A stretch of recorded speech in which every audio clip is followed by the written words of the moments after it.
ತುಂಬ ಸಂತೋಷ ಆಯಿತು. ಮೊದಲಿಗೆ ನಾನು ಧರ್ಮಸ್ಥಳದ ಹೆಗ್ಗಡೆಯವರಿಗೆ, ಅದೇ ರೀತಿ ರತ್ನಮ್ಮ ಹೆಗ್ಗಡೆಯವ್ರನ್ನ ಸ್ಮರಿಸ್ಕೊಳ್ತಾ, ಮಂಜುನಾಥ ಸ್ವಾಮಿಯವ್ರನ್ನ ಸ್ಮರಿಸ್ಕೊಳ್ತಾ ನನ್ನ ಮಾತುಗಳನ್ನು ಆರಂಭ ಮಾಡೋದಕ್ಕೆ ಇಷ್ಟಪಡ್ತೀನಿ. ಈಗಾಗಲೇ ಧರ್ಮಸ್ಥಳದ ಕೆಲಸಗಳು ಈಗಾಗಲೇ ಗೊತ್ತಿದೆ. ಕೆಲವರು ಟೀಕೆ ಟಿಪ್ಪಣಿಗಳನ್ನು ಮಾಡಬಹುದು. ಧರ್ಮಸ್ಥಳ ಸಂಸ್ಥೆ ಬರೀ ಸಾಲವನ್ನು ಕೊಡುತ್ತೆ, ಹಣಕಾಸಿನ ವ್ಯವಹಾರವನ್ನು ಮಾತ್ರ ಮಾಡುತ್ತೆ ಎನ್ನುವ ಕೆಲವರ ಟೀಕೆ ಟಿಪ್ಪಣಿಗಳಿಗೆ ಉತ್ತರ ಇದ್ದೇ ಇದೆ. ಈಗಾಗಲೇ ಕಳೆದ 13 ವರ್ಷಗಳಲ್ಲಿ ಚನ್ನರಾಯಪಟ್ಟಣದಲ್ಲಿ ಬಂದಂತಹ ಧರ್ಮಸ್ಥಳ ಗ್ರಾಮ ಸಂಸ್ಥೆ ಏನೇನು ಕೆಲಸವನ್ನು ಮಾಡಿದೆ ಅನ್ನೋದು ನಿಮ್ಗೆ ಆಗಲೇ ಗೊತ್ತೇ ಇದೆ. ಈಗಾಗಲೇ ಪುರಂದರವರು ಸಾಕಷ್ಟು ವಿಷಯಗಳನ್ನು ಹೇಳಿದರು.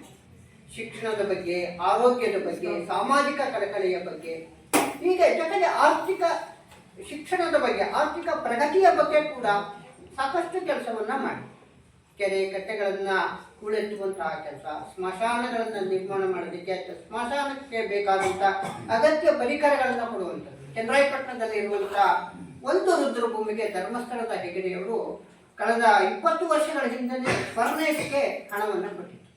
ಚನ್ನರಾಯಪಟ್ಟಣದ ಅನೇಕ ದೇವಾಲಯಗಳಿಗೆ ದೇವಾಲಯದ ಜೀರ್ಣೋದ್ಧಾರಕ್ಕೆ ಹಣಕಾಸಿನ ನೆರವನ್ನು ಕೊಟ್ಟಿದ್ದರು. ಸುಮಾರು ಹಲವಾರು ಕೆರೆ ಕಟ್ಟೆಗಳನ್ನು ಹೂಳೆತ್ತುವಂತಹ ಕೆಲಸವನ್ನ ಧರ್ಮಸ್ಥಳ ಸಂಸ್ಥೆ ಮಾಡಿದೆ. ಇದೀಗ ಕುಡಿಯುವ ನೀರಿನ ಯೋಜನೆಗೆ ಸಾಕಷ್ಟು ಕೆಲಸವನ್ನ ಮಾಡಿದೆ.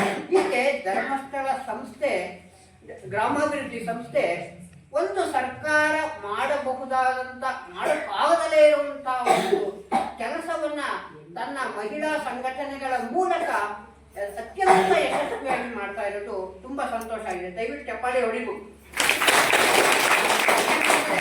ಧರ್ಮಸ್ಥಳ ಸಂಸ್ಥೆಯಿಂದ ನಾವು ಪ್ರಚೋದನೆ ಪಡೆದು ನಮ್ಮ ಕಾರ್ಯವನ್ನು ನಮ್ಮ ಎಚ್ಚರಿಸುವಂತಹ ಕೆಲಸವನ್ನ ಸಂಸ್ಥೆ ಮಾಡ್ತಾ ಇದೆ.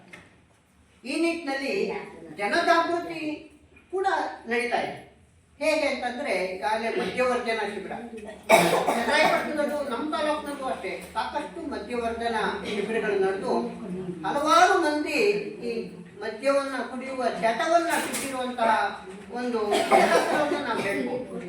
ಅದೇ ರೀತಿ ಸಾಮಾಜಿಕ ಜವಾಬ್ದಾರಿ, ಶಿಕ್ಷಣದ ಜವಾಬ್ದಾರಿ, ಸಾಮಾಜಿಕ ಜವಾಬ್ದಾರಿ ಪ್ರತಿಯೊಬ್ಬ ವ್ಯಕ್ತಿನಲ್ಲೂ ಇದೆ.